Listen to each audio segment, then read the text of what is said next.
गुरु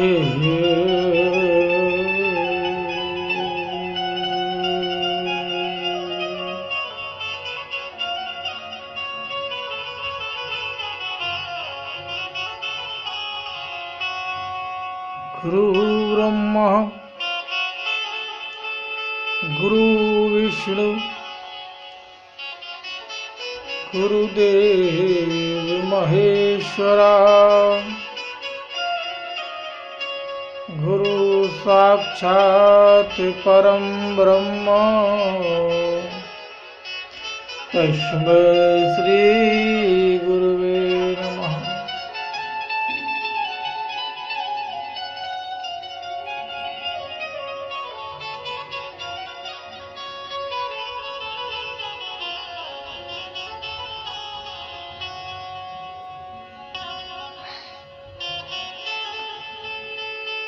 मंगलम भगवान विष्णु मंगलम गरुड़ध्वजा मंगलम पुंडरीकाक्षाय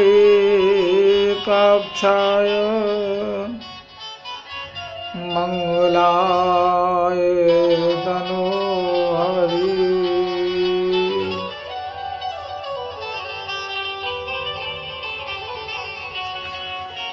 परमपिता परमात्मा की असीम कृपा से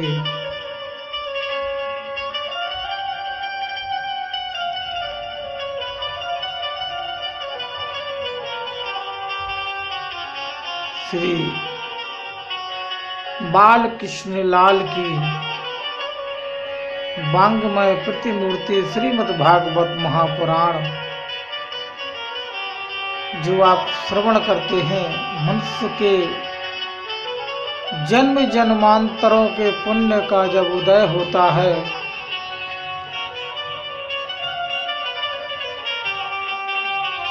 उस धरती के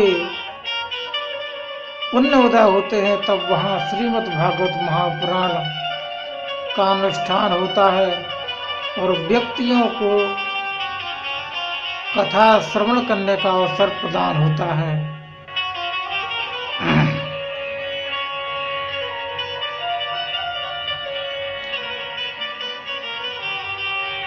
श्रीमद् भागवत महापुराण के प्रथम स्कंद की चर्चाएं चल रही हैं, वहां की कथाएं सूत जी महाराज कथा श्रवण करा रहे हैं।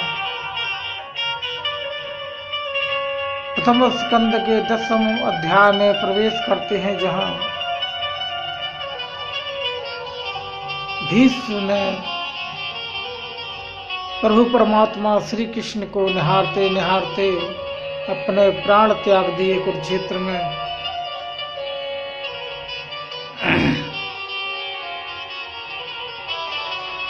श्री सूत जी बोले, हे शौनकादिक ऋषियों, पांडवों एवं द्रौपदी को ज्ञान के उपदेश देकर भीष्म पितामह ने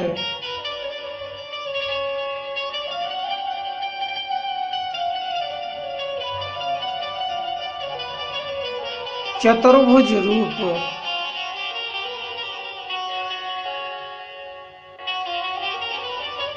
प्रभु का अपने मन में धारण किया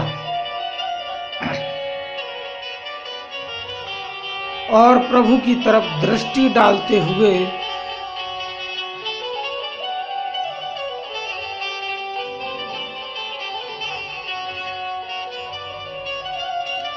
स्तुति करने लगे। श्री कृष्ण गोविंद हरे मुरारी, हे नाथ नारायण वासुदेवा, हे प्रभु, हे पर ब्रह्म भगवान, भक्तों की इच्छा पूर्ति और धरती से पाप का भार उतारने हेतु आप शरीर धारण करते हैं। आप इस समय जिस तरह विराजमान है, मुझ पर अपनी कृपा करके मेरे प्राणांत तक इसी तरह बैठे रहें जिससे कि मेरे अंत समय भी आपके श्री चरणों का स्मरण मुझे बना रहे। आप सृष्टि की रचना से पहले भी विद्यमान थे, अब भी विद्यमान हैं और महाप्रलय काल में भी रहेंगे। आपकी माया से तीनों लोकों का सृजन होता है, स्थिरता बनी रहती है एवं संहार भी आप ही करते हैं। हे ज्योतिर्मय, आपने पृथ्वी को पापियों के भार से मुक्त करने के लिए अवतार लिया। संसार के भक्तजन आपकी मनोहर मूर्ति का ध्यान भजन एवं चिंतन करते हुए पापों से मुक्ति पाकर भवसागर से पार हो। इस प्रकार प्रभु के चरणों की स्तुति करते हुए भीष्म पितामह ने प्रभु को प्रणाम किया। पिताश्री द्वारा उन्हें इच्छा मृत्यु का वरदान प्राप्त ही था, अतः योग क्रिया का उपयोग करके अपने नश्वर शरीर को सरसैया पर छोड़कर प्रभु कृपा से वैकुंठ धाम को सिधार गए।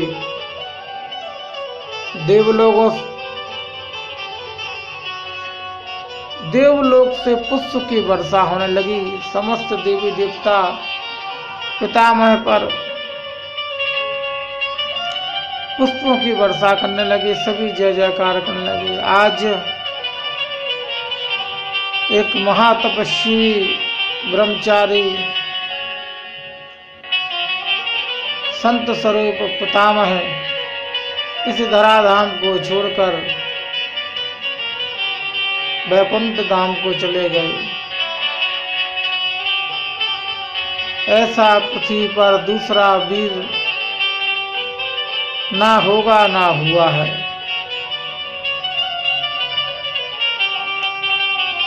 प्रभु कृपा से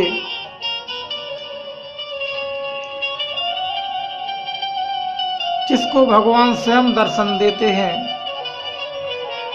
पितामह को इच्छा मृत्यु का वरदान था। भगवान श्री कृष्ण ने कहा कि हम तुम्हारी आयु वापस किए दे रहे हैं। आपने कोई ऐसा कार्य नहीं किया जिससे आपको मृत्यु का मुख देखना पड़े। पर भगवान श्री कृष्ण से पितामह बोले कि प्रभु अब मैं मोक्ष चाहता हूं।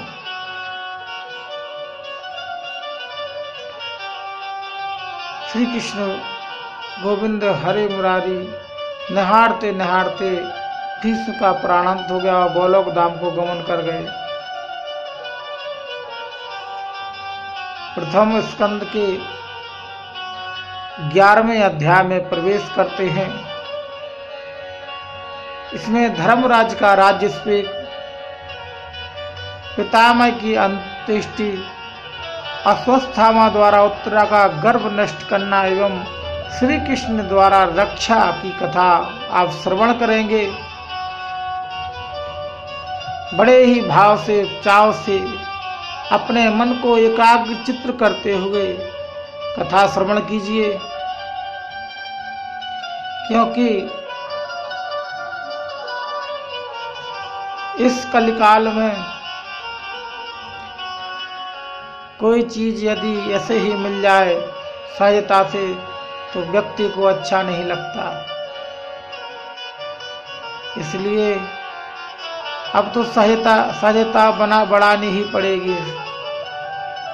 आप उसी चीज का उपयोग कीजिए जो आपको सहजता से प्राप्त हो जाए, इसी में कल्याण है। बोलिए बाल कृष्ण लाल की जय। श्री हरि की कथा का वर्णन करते हुए सूत जी बोले, भीष्म पितामह की मृत्यु पर पांडव एवं स्वयं श्री कृष्ण भगवान अति दुखी हुए।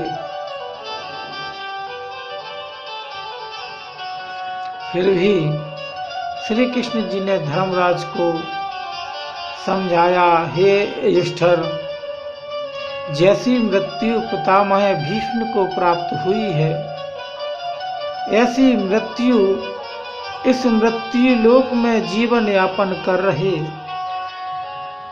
सांसारिक मनुष्यों को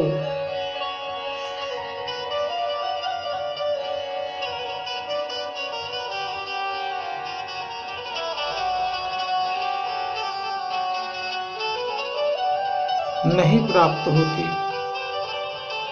जो जन्म लिया है उसे मरना है।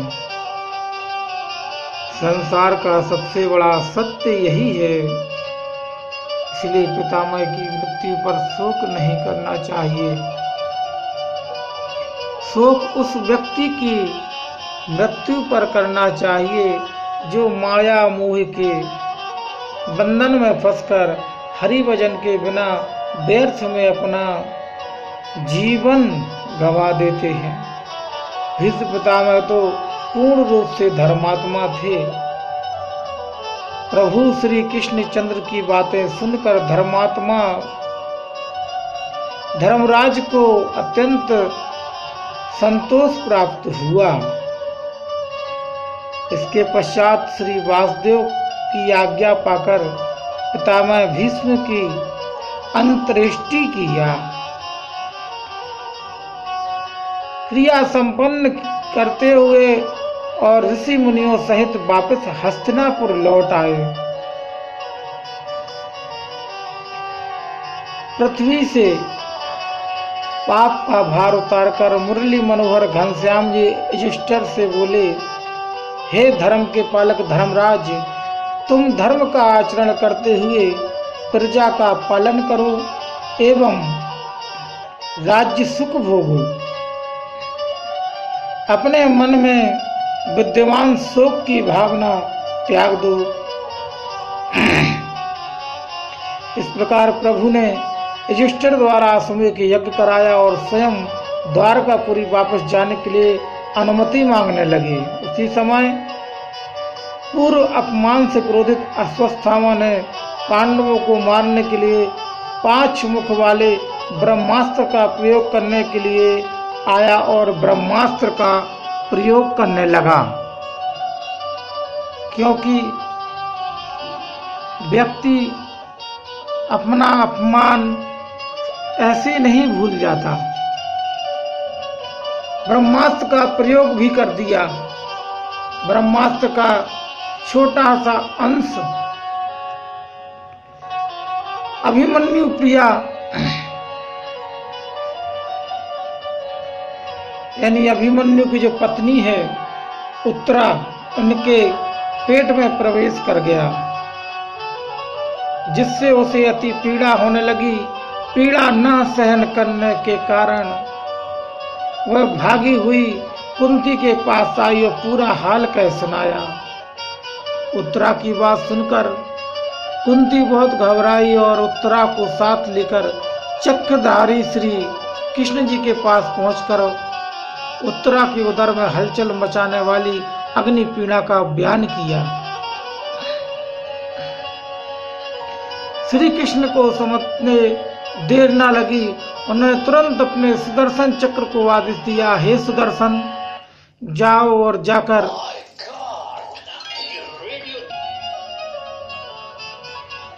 पांडवों की रक्षा करो।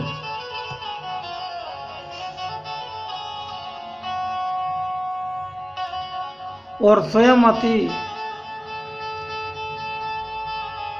सूक्ष्म छोटा रूप धारण कर उत्तरा के उदर पेट में प्रविष्ट होकर हाथ में गदा लेकर घुमाने लगी। उत्तरा के गर्भ में स्थित बालक परीक्षित ने समझा कि माता के उदर में निवास करने वाला यह दूसरा बालक है। दूसरी तरफ सुदर्शन के कारण अश्वत्थामा का ब्रह्मास्त्र शक्तिहीन हो गया। हे ऋषियों, राजा विराट की पुत्री उत्तरा अपने घमंड के कारण प्रभु भक्ति में पूर्ण आस्था नहीं रखती थी। इसी कारण उसकी यह दशा हुई और कुंती द्वारा प्रभु की आराधना करने पर श्री कृष्ण ने उसकी रक्षा की।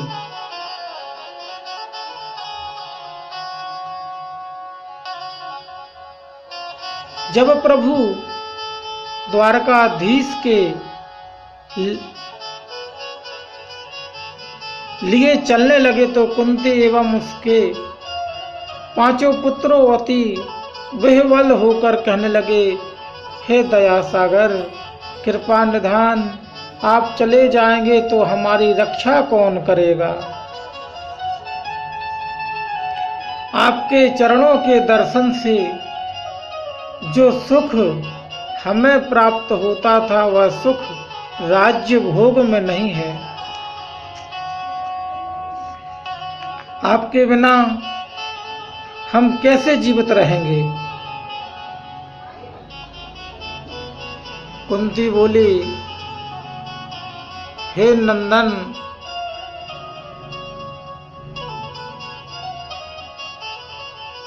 हे नंदन, अब तक मैं आपको अपना भतीजा समझती रही, इस कारण आपकी महिमा ना जान सकी थी, परंतु अब पूर्ण विश्वास हो गया है कि आप समस्त सृष्टि के संचालक, पालनहार, ज्योतिर्मय भगवान हैं। महाभारत के युद्ध को जीतने वाले मेरे पुत्र नहीं हैं, बल्कि आप हैं। आप ही के कारण विजयश्री मेरे पुत्रों को मिली। समस्त ऋषियों, तपस्वियों एवं भक्तों को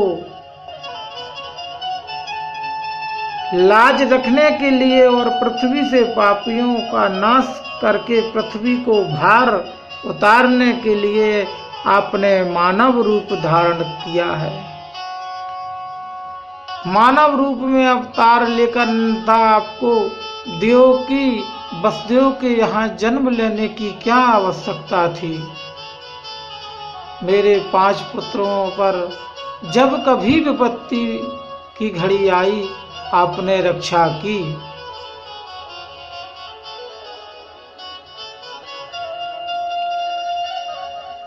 मुझे प्रतीत होता है कि यहाँ से जाने के बाद आप हम सभी को भूल जाएंगे, इसलिए मैं कह रही हूँ प्रभु कि हमें राज्य की लालसा नहीं है।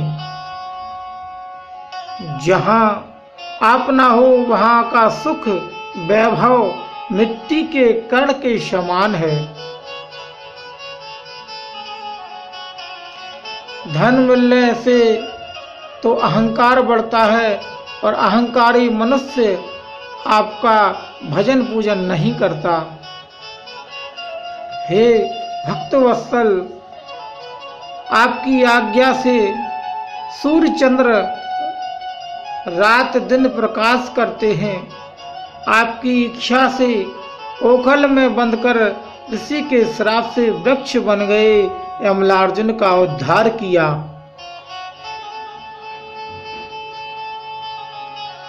अन्यथा जहां साक्षात काल भी आपके डर से भागता है, वहीं आप यशोदा मैया की छड़ी से डरते थे। प्रभु, यह सब आपकी लीला है। मेरी यही इच्छा है प्रभु कि मेरी भक्ति सदा आपके चरण कमलों में बनी रहे, अन्य कोई कामना नहीं है। यह कहकर कुंती अति विकल होकर रोने लगी। तब श्री कृष्ण जी बोले, हे कुंती, द्वारका से आए हुए मुझे बहुत दिन हो गए हैं। मेरे मित्र उद्धव एवं सात्यकी घर चलने की विशेष इच्छा है। मेरा द्वारकापुरी जाना अत्यंत आवश्यक हो गया है, किंतु तुम कदापि यह ना सोचना कि मैं तुम्हें भूल जाऊंगा। यह कहकर श्री कृष्ण ने बहुत तरह से कुंती को समझाया। प्रभु की द्वारकापुरी जाने की निश्चित भावना देखकर धर्मराज अपने अनुज से बोले, हे अर्जुन, महाभारत के युद्ध के कारण अनेक लोग हम लोगों से बैर भाव रखते हैं। मार्ग में किसी प्रकार की परेशानी प्रभु को ना हो। युधिष्ठिर के कथन का अर्थ समझकर अर्जुन ने विशेष ढंग से रथ सजवाया। उस रथ में श्वेत रंग के 4 अश्व यानी घोड़े जोते गए और हस्तिनापुर के नर नारी उस समय रथ में भगवान श्री कृष्ण को बैठालकर रथ के पीछे पीछे ही हो लिए, जब तक आनंद कंद प्रभु श्री कृष्ण विदा होने लगे। उनके विरह में व्याकुल होकर उनके पीछे पीछे दौड़ पड़े एवं नगर की स्त्रियां आपस में कहने लगी, अहो भाग्य है उन गोपियों के जिनके साथ स्वयं त्रिभुवनपति रास रचाते हैं। 16,000 रानियां अति भाग्यशाली हैं जिन्हें पति के रूप में स्वयं त्रिभुवनपति मिले हैं। और आह ललित होकर उन पर पुष्प वर्षा करने लगी। वे स्त्रियां श्री कृष्ण जी की बातें सुनकर हृदय के सच्चे प्रेम को जानकर अपनी तिरछी चितवन से उन्हें निहारते हुए मुस्कुराते चले जा रहे हैं। बोले बाल कृष्ण लाल की जय।